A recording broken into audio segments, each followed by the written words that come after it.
একটা পার্সেল এসেছে, তো রিয়া অর্ডার করেছে আমার জন্য। তো এখন বলো, এখন তো কিচ্ছু সিজন নাই, এটা তো মানে এমনি এমনি তো গেল। সে কি দুর্গাপুজো গেল, কালী পূজা গেল, করবা চৌথ গেল, তারপরে কি আর একটা ধনতেরাস গেল, সব চলে গেল। তো এখন আমার কিছু দরকার। তো দেখো এই মেয়ের কাণ্ড, খালি টিউশন পড়ায়, পয়সাগুলো খালি আগলুম বাগলুম আগলুম বাগলুম খরচ করে। তো বলছে কালকে কি তিথি আছে, তো বলো তোমরা কমেন্ট করে। কালকে এলো রাস পূর্ণিমা, কালকে থেকে রাস পূর্ণিমা শুরু হবে। তাই তোমাদের এখানে রাস শুরু হয়ে গেলে আমাদের এখানে রাস হবে।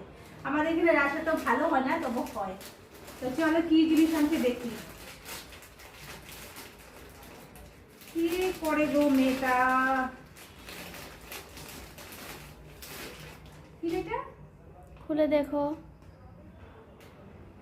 শাড়ি।